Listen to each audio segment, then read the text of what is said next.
So we're going to go ahead and get started while people sign on. Welcome to the CRC Roundtable, a monthly virtual seminar series. Let me just restate our intention, and that's to host targeted, inclusive, and informed conversations that match scientific advances and management needs. These webinars, to remind you, are designed for contribution, not consumption. As a reflection of that intent, the panelists are asked to give their remarks in a 25-minute total time period and allow us 30 minutes for facilitated discussion. This is all about us, giving us a place to ask the clumsy questions and to practice the bravery and humility necessary for building the future that we want.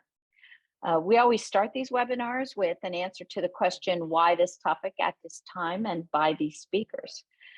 We are bombarded by pleas for behavior change. And if you Google that term, as I did, the results are downright frightening.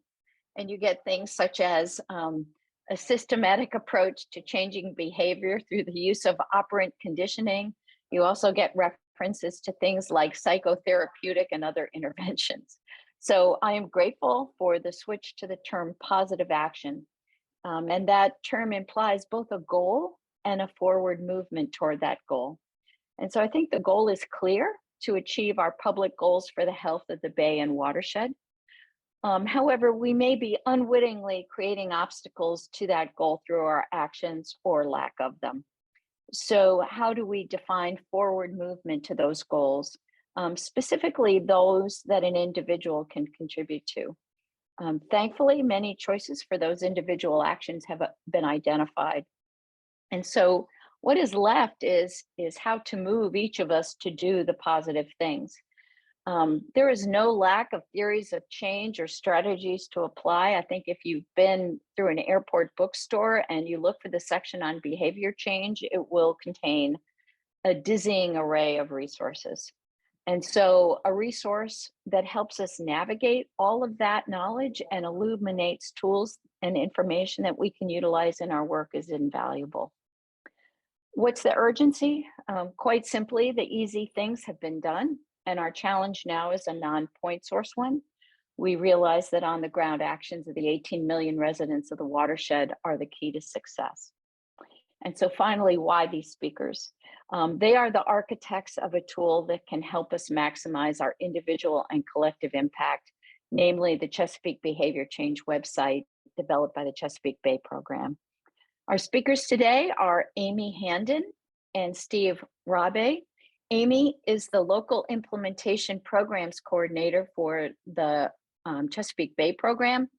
Amy leads all of us in embracing social science within the context of the work we do, offering us insights into ourselves and others, such as, quote, people will be more likely to take a risk if they are told their action will avoid a loss than if they are told it will achieve a gain.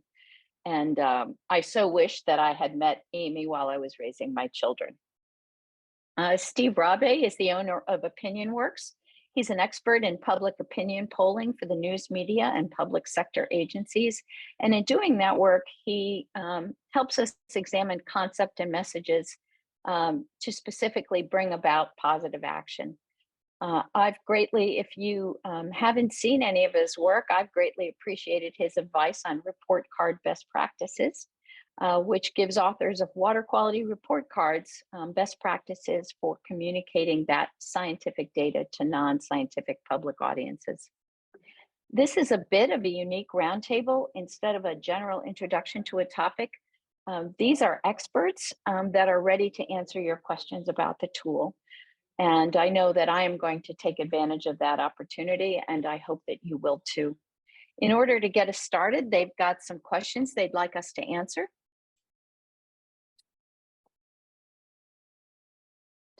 So there you go. If you'd take a minute or less than a minute and just answer these two questions, and we'll turn the floor over to our speakers.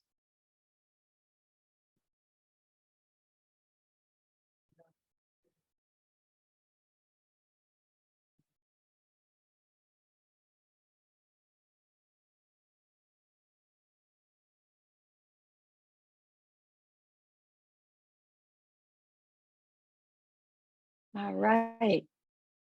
That looks good. Amy and Steve, do you have what you need from that? Shall I end the poll? Yeah, that's really helpful. It's good to see there's a mix among our participants with those who have no experience and some are experts. So I think that the material that we'll be sharing today will hopefully be helpful to everybody participating. So Steve, you ready? There we go. First of all, thank you, Denise, for such a thoughtful introduction. I think that I really appreciate the kind words and look forward to sharing our information with you. I'm Amy from EPA, the Chesapeake Bay program, and I've spent the last many years at the Bay program working on developing and implementing programs for local implementation and local stewardship. But in the past several years, the Bay program has recognized a need for engagement in the social sciences. So my portfolio has expanded a bit to really help the partnership engage in social science disciplines and to complement a lot of the work that we've already done and currently do in the biophysical sciences. So I'm here today speaking on behalf of the partnership on some great work that we've done with this Chesapeake Behavior Change project. And so Steve, do you want to introduce yourself? Sure thing. Good afternoon, everybody. It's a pleasure to be with you. My firm is OpinionWorks. We're a private sector firm, but I am mission oriented. And like all of you, have decided with my career to focus on issues that hopefully will advance the public good. And we really work in two principal areas, and one is the natural environment, applying social science practices to help people do the right thing, and the other is in public health. And so in those two areas, we're looking at people's habits and behaviors and attitudes, using what you might consider to be market research that would be typically used for commercial enterprises to get you to buy Nikes. Here, we're applying it to try to encourage the public to join with us and do good things in their personal lives and collectively to improve the water quality in the Bay and the lands that surround the Bay. So that's who I am, and it's a great pleasure to be with all of you today. Thanks, Steve. So Steve and I are here today to share some exciting work that we have done within the Bay Program Partnership to help advance our work in the behavioral sciences, specifically behavior change. And so I'm going to give a broad overview of the work and how we got to where we are today. And then Steve is going to take it and kind of give you all of the details behind this tool. And so this tool, Chesapeake Behavior Change, was specifically designed for behavior change practitioners, those working in watershed groups or local governments, and provide our users powerful data, resources, and best practices for developing behavior change campaigns, as well as sharing some of the examples that are around the watershed, projects that have successfully embraced this methodology to inspire their residents to develop and implement stewardship practices. And so we are here to share this tool with you today. Next slide. And I wanted to start off by saying, we recognize that with over 18 million people living in the watershed, making individual decisions every day, we really recognize the significant impact that those decisions make on our local environment. And so if we're interested in conserving natural places, protecting water resources, restoring habitats or living resources, environmental problems are people problems. So for us in the watershed, without really understanding the 18 million people that live in the watershed, successful solutions will really be hard to accomplish, whether, regardless of our expertise in the biophysical sciences. And so next slide, Steve. So with recognition of the long-term success that the Chesapeake Bay needs, really we recognize that we depend on the actions of individuals. And so with that, the 2014 Chesapeake Bay Watershed Agreement included language in their goals and outcomes that references the need for citizen stewardship to increase the number and diversity of trained and mobilized volunteers with the knowledge and skills that enhance their local watersheds. And so this commitment and language was really the inspiration and the motivation for us to think more broadly about how we can work to inspire people to voluntarily engage in stewardship behaviors that ultimately help improve their local watersheds and then ultimately the Bay. Next slide. And so I wanted to share this diffusion of innovation curve that Nancy Lee has adopted to kind of illustrate its relevance to behavior change. And so you'll see on one end, there are folks that are the early adopters, those people that are right out there buying new technologies, taking actions, whether it's buying the new iPhone or the new car, they're really eager and ready to take those actions. And then on the other side of the curve, you'll see those that might be a little bit more resistant to new ideas and technologies and require firmer interventions for them to take action.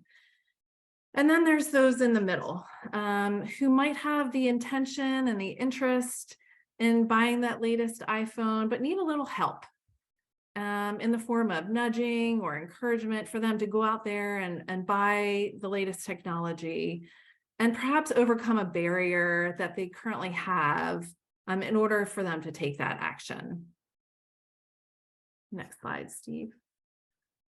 And so we really recognize that there's a significant portion of our population who are in this middle, who need help, a little nudge to overcome a barrier to engage in this type of work.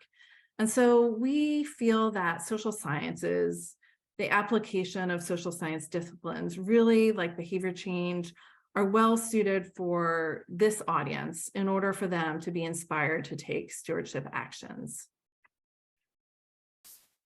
And I wanted to say, and so here it is. So with great work from Steve, and I wanted to give a shout out to Casey Wetzel from the Chesapeake Bay Trust and Suzanne Etkin from the Anne Arundel Watershed Stewards Academy, as well as folks from Greenfin who are on the call today.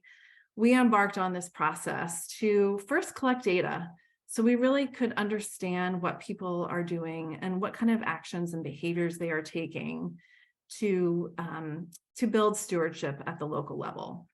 And then we use this data as part of the puzzle in developing behavior change campaigns so that we could hope to inspire people to take voluntary actions. And I wanted to note that we use this word inspire intentionally, because some people have suggested that the terminology behavior change, and kind of how Denise alluded to in the beginning, that there are many different types of interpretations for what behavior change is, and that perhaps we're manipulating people to do certain things. But we feel that utilizing this behavior change approach really is designed to help people, inspire people who are ready and willing, but just need a little nudge or a little help or a little incentive to get them over their barrier to adopting a particular environmental behavior.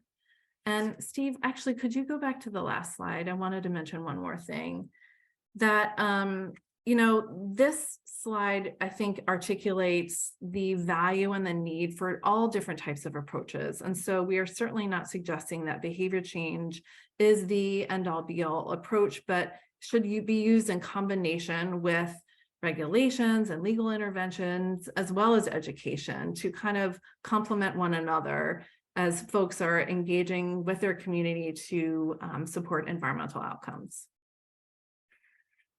And then one more. And so I wanted to conclude by saying that while this work began in 2017 and has really served, this behavior change work has really served as an inspiration and motivation for the Chesapeake Bay Program Partnership to engage more broadly in the conservation social sciences. Next slide. And so we're really thinking about how we can purposefully integrate different types of disciplines into our work in addition to the biophysical sciences. Next slide, Steve. And so that we can ultimately do a better job at understanding the social, economic, and cultural contexts to enhance the outcomes for restoration and conservation. And my last slide is really an example that, I mentioned that this behavior change work has really served as an inspiration and motivation for thinking more broadly about how to engage in social sciences. And so the partnership recently invested in this assessment. And so we've been working with a team from UMCs to develop an assessment to learn how we can engage in social sciences more broadly, both from an action-oriented perspective as we are taking actions, restoration and conservation actions, but also more broadly, using this assessment to help us think through our governance structure and how we function as a partnership. So, and I believe that this assessment might be a subject of a future roundtable. So if you're interested, please stay tuned on that. But with that, I wanted to turn it over to Steve, who has been just such a great partner in this work, to share the details behind the Chesapeake Behavior Change tool.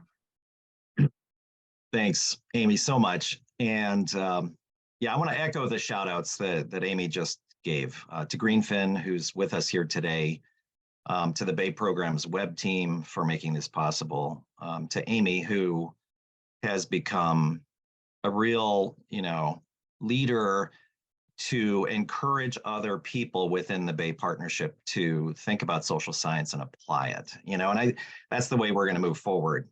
So shout out to all of them, especially Amy. And now let me just transition us to thinking a little more specifically about the tool that we're going to share and what it can offer. And I think both of us, Amy and I, would encourage you. Denise has let us know that these roundtables are interactive, and we love that. And so you should feel free to pepper the chat with thoughts and questions as we go forward. We are going to engage you and a mentee a little bit later on a specific question. But here I just want to tell you about the data set that underpins this tool that I'm about to show you. So back in 2017, the Bay Program commissioned a Bay-wide survey that I'm about to share with you. My firm was the technical contractor. I wrote that in collaboration with the stewardship work group at the Bay Program. It's a very comprehensive instrument that, of course, spans the watershed, measures 20 behaviors that we're hoping people will do. Over 5,000 interviews were conducted. So it's a big, deep data set. And one of the exciting things about this tool is that it gives everybody access to it. Makes it very public facing and allows all of you and other colleagues to be able to access it. Methodologically speaking, we were very concerned about being representative of the population all across the watershed. And so we wanted to conduct statistically significant samples within each of the 7 jurisdictions that are in the Bay watershed. And of course, where population is a little bit smaller, and some of these, the sample size was a little bit less. And then statistical weights are applied at the end of that process so that the Bay-wide picture is accurate, reflective of the distribution of the population. The deep interview, back in 2017, this is ancient history. 2017, all of these interviews were conducted by telephone. That seems like just yesterday, but it was still viable to do telephone only sampling back then. It's not viable to do that anymore. I'm sure all of you answer your phone every time you see a phone number that you don't recognize, but we know that we don't and other people don't. And so it's difficult to collect accurate samples by phone anymore. And so this survey was really on the tail end of that. When we re-up it, which we're about to do in 2023, very early 23, it'll be a multimodal data collection approach. So we're going to be collecting by phone, but also online, and there will also be a mail out, mail back aspect to it. Of course, it'll be in Spanish plus English. When we're on the phone, it'll be wireless as well as landline. And so we're making a very concerted effort to make sure that this is as deeply and broadly representative of the population as we can make it with today's understandings and technology. You know, the big thing to tell you, I think, just as a contextual factor for this survey tool, is with all market research, you're dealing with perception, not reality. You know, these are people's perspectives. We're asking people to self-report on their behaviors. We're asking them to talk a little bit about their attitudes. And, you know, we're all biased creatures and we all have imperfect memories, and we sometimes nudge our answers a little bit to say something we think is socially desirable, you know, and so on and so forth. And so that all of that is built in here. And to be frank with you, social science would indicate that if we're going to actually engage the public in these types of habits and behaviors we're hoping for, that we have to deal with all that. We have to deal with that messy human condition of biases and imperfections and hopes and doubts and all that stuff. And so this tool is designed to help us understand as much of that as we can. So there are a number of categories that we cover in the survey tool. Current adoption levels for, it says here 19, it's really 20, depending on how we count the behaviors, because some are asked about in two different dimensions. And so I think we have 20 total dimensions we're asking about. Voluntarism, people getting together, obviously, and doing action. Civic engagement, meaning people speaking out, advocating, maybe attending meetings, maybe contacting elected officials, engaging their neighbors, you know, that sort of thing. And some key attitudes are measured here so that we can understand where the public is coming from. So these are the behaviors that were selected through a pretty extensive process of listening to stakeholders, practitioners all across the watershed who were trying to influence behavior. These 20 different behaviors were selected. I want to point out to you that some criteria were applied in order to choose these behaviors so that you all know why we ended up with this particular list. You know, number one, we wanted behaviors that involved an individual being able to make the decision, not go to a corporate board or in you know, an HOA or you know, somebody's boss or whatever the case may be, that every individual's got agency around the types of behaviors that we're talking about here. And that was important to this tool. Number two, it was meant that they should be repetitive so that these could be habituated. We want people to do these things over and over again and to make this a part of their daily life. And so we want these to be not one-offs, though one could argue there's a couple things on the list that are like rain garden that maybe is in that category. So we try very hard, though, to choose repetitive and trackable behaviors. And then three, we wanted them to be able to be broadly adopted by the public. So, you know, there's cool stuff that people could do, but nobody knows about it yet, or it's too expensive or whatever. And, or you have to own a giant, you know, property to implement it. So we wanted these things to be generally accessible to the public.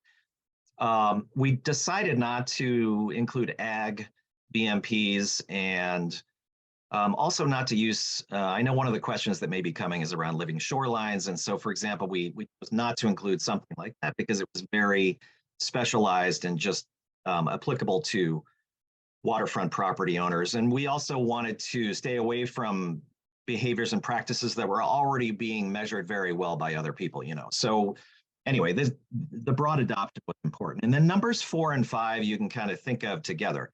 We wanted them to have an impact on the water, of course, but also number 5, even if not, or if the impact on water quality or water health is maybe not that great, there may be some social impact to some of these behaviors. They may be entry-level behaviors or things where we can sort of open a conversation with people. And there's definitely some behaviors like that on the list as well, where they have social good because they get people involved, and then we can open up a deeper, broader conversation. So now as we re-up this whole thing for 2023, one of the things that we want to think about is this the right list of behaviors to remeasure? And so we have some new thoughts. These new thoughts have been accumulated through some conversation through the work group and elsewhere to try to figure out what people need. One of our points of curiosity with you, keeping in mind the criteria that we have for behavior selection to go on this survey tool is, what are you working on and what behaviors would you like to see? And I would invite you to use the chat either right now or as we go forward this afternoon for the next half hour or so. Feel free to pepper any ideas in there. It would be helpful to us to understand what's on people's minds. You know, climate change is a reality that we're all thinking about and applying in our work. And so how does that get measured here? You know, what are the behaviors relative to climate that we should be thinking about? What are the behaviors relative? You can see single-use plastics are on the list here as a placeholder, as a thought. What about that should we be measuring? So it'd be really helpful and interesting to hear what you all have to say about that. I want to go to the social science quickly at a pretty basic but important level that really drives how this tool is put together. And there's three things that we're thinking about. So one is impact, you know, and I talked about that for a minute. Does this benefit water quality in some way? And we could broaden that to think about the lands, of course, in the watershed surrounding the water. Number two is opportunity. So opportunity is, you might think of it as people who haven't yet adopted. So this is the opportunity group, the people that we want that aren't yet doing the behavior. And three is likelihood. If you're not yet doing the behavior, would you? You know, and so we'd like to see in selecting behaviors, we'd like to see a pretty good sized opportunity group. In other words, a lot of people out there in the public that we can impact, move. And also likelihood. We don't want a great big opportunity group, but nobody's going to do the behavior no matter what we do.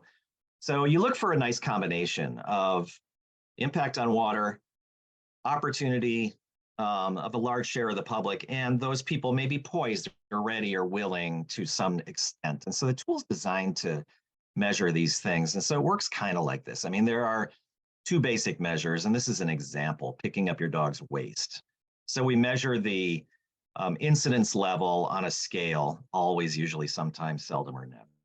And then we take the folks that we would consider not adopters yet, and those are the seldom or never people in this case. And then we ask them a likelihood question. It's a very broad question about future likelihood, and it really is a sign that people are kind of thinking about it. You know, there's an inkling, or they've been pressured by a neighbor, or they have somebody in their household, or whatever, you know, they've thought about it, and they're kind of poised, but not yet doing.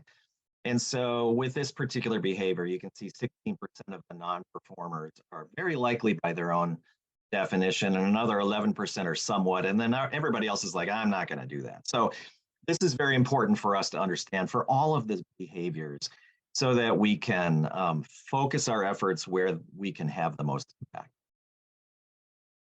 I want to give you two quick slides to tell you what this survey tool is and does, and then another slide what it does not do, so that we have that in mind as we think about this today together. What it does, it can measure stewardship progress, you know, so we can baseline as we did in 2017, these behaviors, and then we can track progress over time. It can help, as I just mentioned, with smart behavior selection.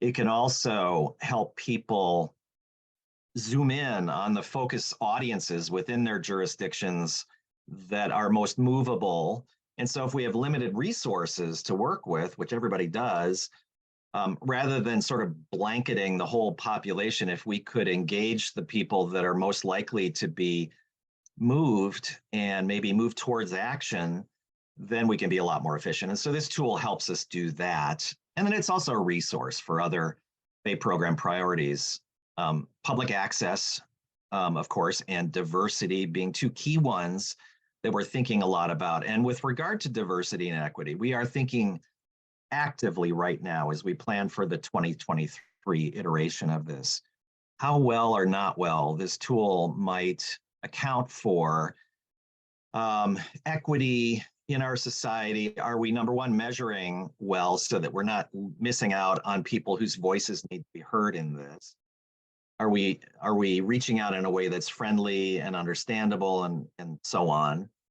But also when the data comes out of the tool at the end, is it biased because it overemphasizes people within society who maybe have capacity to be able to act on some of these habits that we're thinking about here? So we're thinking about that and how we can deal with that. And welcome to that table anybody here who is thinking about equity in your personal or professional life and wants to weigh in on that conversation. That's a very important thing. Here's what the tool is not.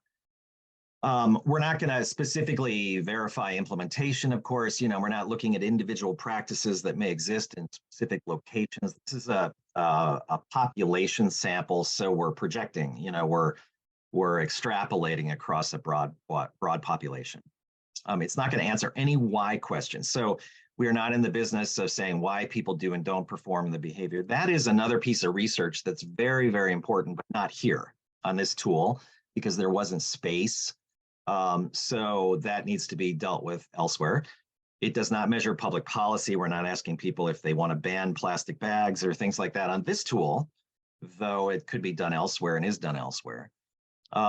And we're not really measuring perceptions and attitudes, except in a limited way, because there are certain things that we believe from past work do provide gateways or previews or propensities towards stewardship behavior. And so we do measure some of those kind of things. So before I show you the live tool, and Denise, I know the time is ticking, so I'll be really fast. I want to give you 3 quick encouraging slides from the attitudinal section on this tool. So you might know this, especially if you've heard me present data before, that there is always good news here, and the public wants to do the right thing. I just think we need to know that foundationally. So the fact that, I want to do more to help local creeks, rivers, and lakes to help make them healthier, 71% agree, 19% are neutral. There's not a lot of people that disagree. And you could argue with this and say, well, of course people are going to say that. But I think it indicates a strong underlying sense of goodwill towards the work that we're doing and a desire to be part of it on the part of the public. And there's a lot of other ways in which we could validate that through other measurements. If people work together, water pollution around here can be fixed. I love this question. It's a sense of optimism that we can actually do this. 62% of the residents across the watershed strongly agree that we can tackle it. And so, if we didn't have that kind of optimism, we would have a hard time engaging people. There's not a sense of futility. In fact, there's a growing sense of optimism around all of this work. And I want to do more to help make local, wait, I went the wrong way. I guess I had a redundant slide. Sorry. So I've only got 2 points of good news, but that's good news anyway. So I want to take you to the live tool, and Denise, I'll do this quickly, and we can always go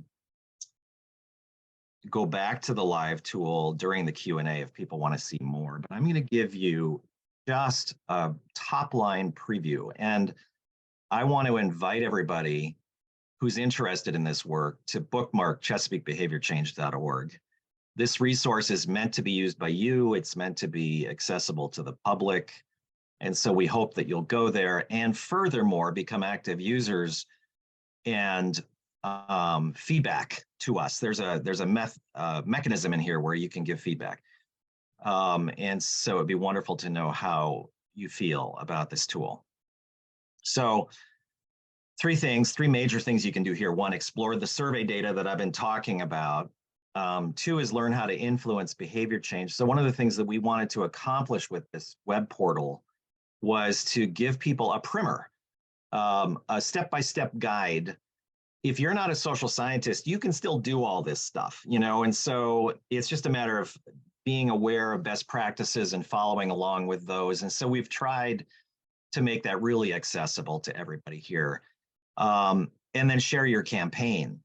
And so you can actually create an account and upload your materials if you have been the manager or sponsor, author of an effort like the ones that we are cataloging here. And then there's a little review process prior to it getting published here, but it'll eventually be published. So the behavior change tab is the one that's going to give you the nice step-by-step guide for how to do this. So there are some resources linked.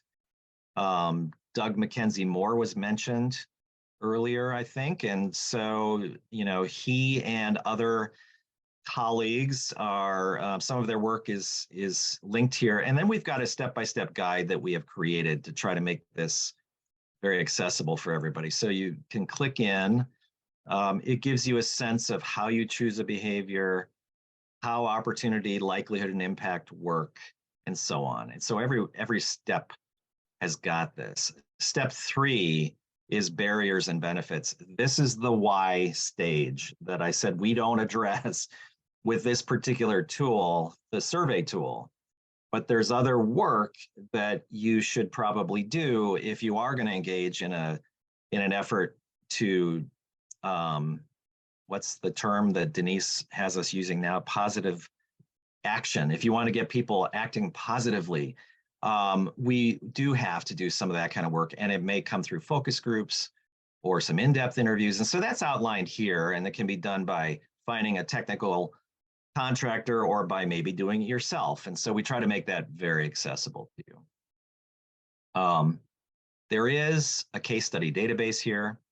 And so I know we're interested in some local examples, and we can come back to this, but there have been so far 23 campaigns uploaded that you can search by behavior. We want to plant some trees and we want to see what else has been done, you know, around the watershed. So we're going to be able to sort by behavior or location or other things there. And there's a lot that you get inside the case study database, an abstract, the audience research, if any was done, strategy, lessons learned, et cetera. And then finally, of course, the data. So I encourage you to, you know, over the holidays, you know, as you're getting tired of your relatives, to go in, you know, and spend a little time on your laptop and explore the data set, because it's really fun, you know, and so you can scroll through all of the behaviors. And I want to take you into one that gives us a really nice sense of differences within subgroups. So you can go into the pick up dog waste on your own property behavior. And what we see is that across the watershed, 28% not yet engaged. In other words, not doing that. Of them, we've got 13% somewhat likely to start and 11% more very likely. So this gives us a score of 23 out of 100 if we just average those two measurements. And that helps us prioritize behaviors. But we can also go within and look at any of these subgroups and see how things are going. And this is an interesting one just because, and I'm only giving this one example, but single family detached, the opportunity group is pretty large and the likelihood is medium, let's say. Townhouses and row houses, the opportunity group is a whole lot smaller. It's only 11. The likelihood among them is a little bit better. In the multifamily world, though, the opportunity group is small, but look at the likelihood. So here, if you were thinking about a pet waste campaign and you had a community where there was a lot of multifamily housing, you can see people living in close proximity and maybe there's some rules or social pressure or whatever. There's a lot of people who aren't picking up but are thinking about it. So this is an example of how this tool works and how it helps you focus your efforts where perhaps you can make the most gain. So I'm cognizant of the time. I don't want to use it all. So I want to stop and hand it back to Denise to guide us from this point forward. Oh, thanks, Steve. That was a great tour, and I really like the case studies that you had chosen to sort of illustrate what the tool can do. So thank you. I believe you have some Menti questions. We do. Amy, do you want to introduce the Menti? Sure. So recognizing, the information that we just shared with you on behavior change methodology, but also the data that we have in this tool, we were curious how likely you would be to using it and what barriers you might be experiencing that are prohibiting you from using this tool and engaging in behavioral sciences. So there is a Menti code on your screen for you to share your experiences, share perhaps some of your barriers, so that we can, as we move into the future, as we're collecting more data, but also as we're rolling out this tool and working with communities and sharing this resource, that we can make sure that we are meeting the needs of our community and ensuring that people are able and interested in using this tool. And Denise, I don't know if you want us to, but we can react in real time to some of these comments that come up. Yeah, I'd encourage you to do that. Yeah. So, I mean, for example, the small sample size for Hampton Roads, and true for a lot of other, of course, a lot of other local areas around the watershed. This survey tool has been built in such a way that it's easy to add on additional interviews for an area like Hampton Roads. And so if advocates there wanted to do it and deepen the sample size in Hampton Roads, it's only a question of finding some additional resources from someone, of course, to field those interviews, but for a relatively small marginal cost as things go, we can amplify the data set in a local area like that. And we really encourage that. If people are interested in working with this data set, to have a deeper data set in your local area, it's quite helpful. I think you're getting there's quite a grouping of ones about lack of capacity for what looks to be like a complicated issue. Do one of you sort of want to speak to that? Sure, Amy. Well, I think that's really resonates with what we have been hearing, because this is a methodology that does require investment and time and resources. And so capacity is a real challenge to engaging in this work. But hearing this, reaffirms, and some of the more detailed comments will help us. Like I said, we do have some ideas about how, the next phase of this work and providing that capacity and providing technical assistance to communities who are interested. So this feedback is really, really helpful. And correct me if this is wrong, but if it's coming out of that stewardship outcome, this is really to support people who want to lead efforts. It's not necessarily like if you're an individual thinking about doing something, you're not going to. This is really to support people who are interested in developing campaigns, correct?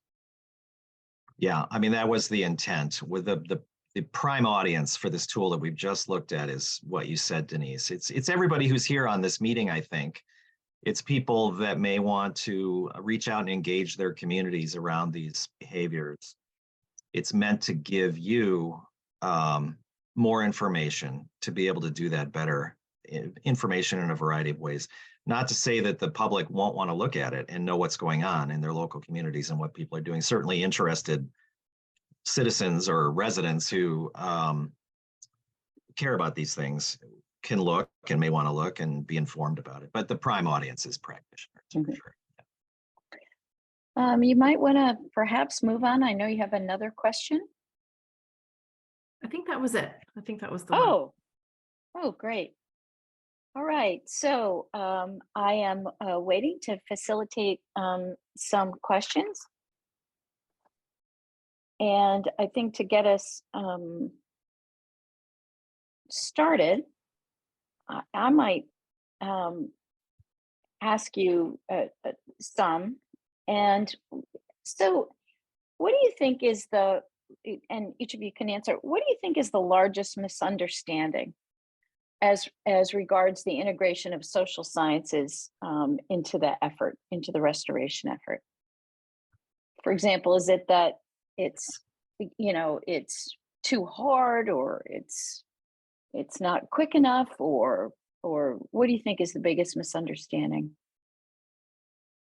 Well, I'll start and say, so my background is not in the social sciences. And so I've learned on the fly from some really great people like Steve, who have helped me build my understanding about behavior change and social sciences. And so I think something that I learned early on that is really important that I tried to illustrate in one of my slides with the curve is that, there's a role for information and a role for education, and then there's a role for behavior change and this type of work. And so the assumption that, a fact sheet or a website will change people's behavior is not necessarily correct. And so we really hope by utilizing these types of approaches, we'll get to a different audience in a different way.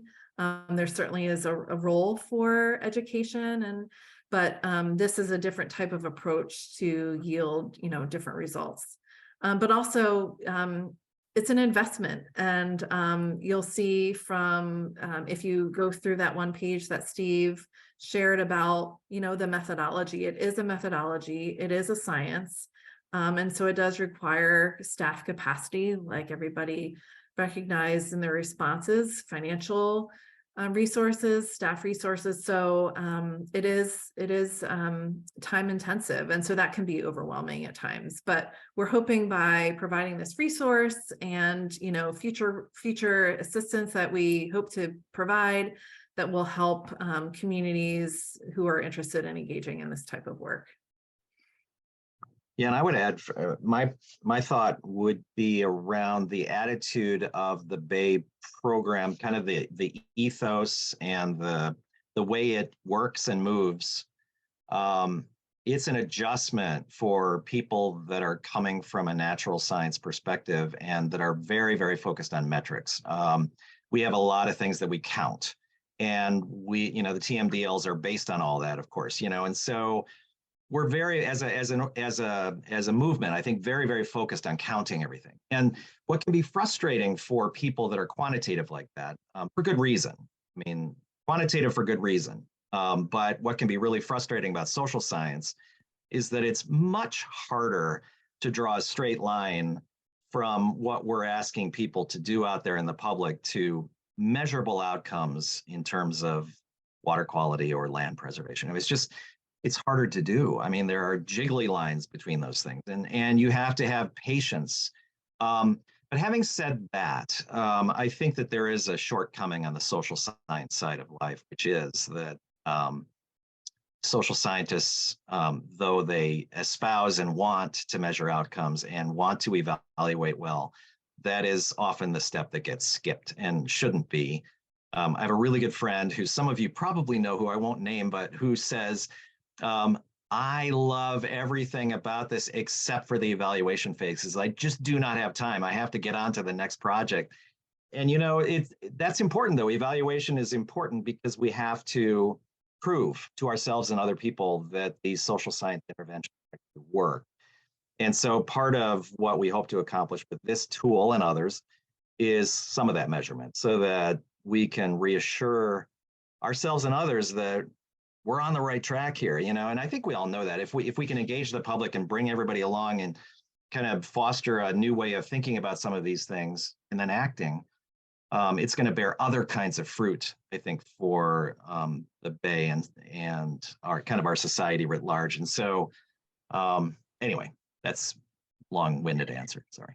Yeah, I will tell you that I wrote a journal article one time with a colleague and a friend who's an economic geographer, a social scientist, and was one of the most difficult things I've ever done. And one of it is because often in evaluation, even, there's not a comparison of two methods. It's not a comparative study, right? So you may tell me that it worked great in that context, but it's not tested against another approach. And so that makes it very difficult for me, right? I am gonna, I have a million questions, but I'm gonna get to some that people submitted in advance. and thank you to those of you that did that. One of them is that practical, there are some, what are practical drivers for needed changes and their pros and cons? And can you sort of compare carrots versus sticks? I think that that's what that question is getting to. So in your experience, what have you seen sort of be more successful, and what are the drawbacks of each of those? Carrots and sticks. Amy, do you want to talk about that? Do you want me to talk about that? Yeah.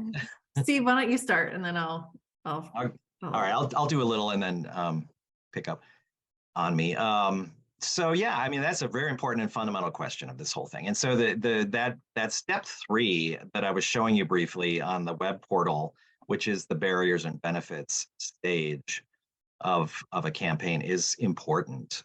Even though we do not measure it on this particular tool, it is very important to measure somehow. And so I know that probably percolating thoughts in some of your minds might be, gee, I wonder how do we get the public to do this or that? Or why will they not do X? And so those why questions, what are the barriers? What's in the way? That's what gets you to the carrots and the sticks answer. And so there is a whole toolkit of possibilities, which include things like, I'll give you a really practical example that we can all understand. I mean, reusable grocery bags, right? So maybe we're all getting good at remembering our reusable bags when we go inside the grocery store. I'm getting better. I still don't remember every time I try. But there is, if the barrier is forgetting, which is what the main barrier generally is for that behavior, then having what's called a prompt or a reminder in the right place at the right time will encourage people, oh yeah, my bags are in the trunk. So I have a colleague who literally taped a little sign on her steering wheel that said, don't forget your reusable bags. She had to do that for a while to get used to taking them into the store. So, a reminder is a simple social science tool, a prompt. But there's lots of other things. And so that barriers and benefits research is going to tell you if what you need to do is provide people with a financial incentive. Or with rain barrels, is it, parentheses, yes, it is, kind of anxiety about where do I locate it? I don't really want to cut off my downspout because I might hurt my house. What if it tips over? I don't really know how to elevate it properly. So what people need with rain barrels is a person to come out to the house and to walk around and to say, you should put it here. And oh, by the way, I'll cut off your downspout for you and get the thing properly installed and show you how to use it. I mean, so that's a convenience tool, or you could call it personal assistance. That's a social science tool, figuring out that you got to send a person out to the person's house.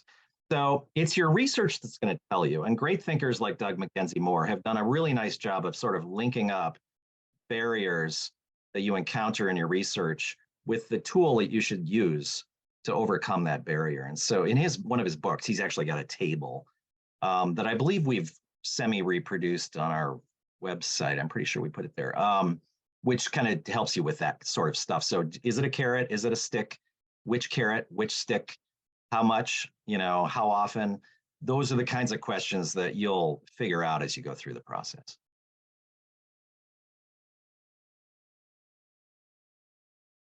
Thanks, Steve. Amy, did you want to add anything, or? Well, I'll just say, I think that recognizing your audience and understanding your audience and aligning that with your desired environmental outcome will, there's different intervention types for different audience types and different outcomes. So I think it's just important to recognize that, and that, not every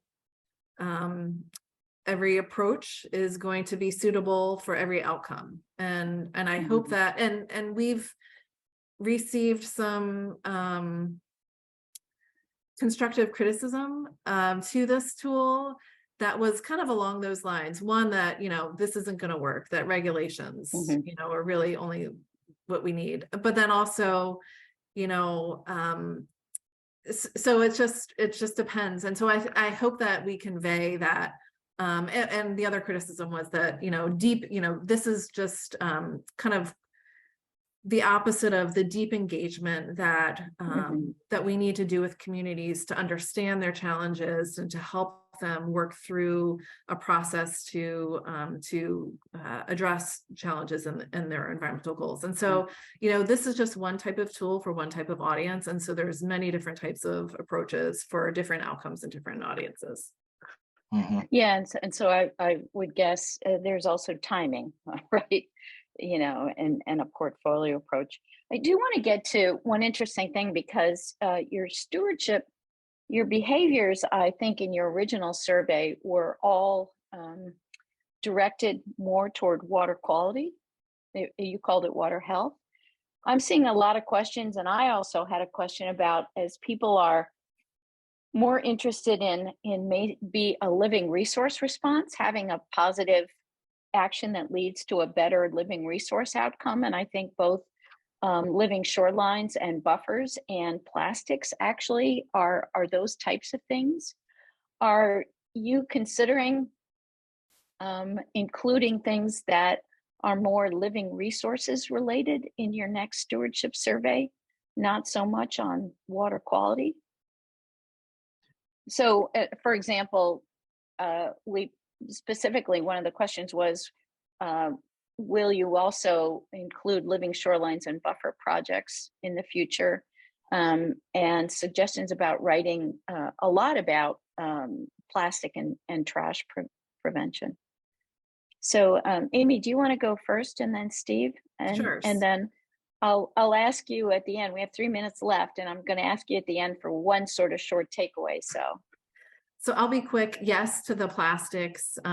Yes to that. We are definitely taking those types of behaviors into consideration in this next data collection. We did actually work on a Living Shorelines behavior change project within the Bay Program Partnership. And so if you're interested in learning more about that, I can share that with anybody.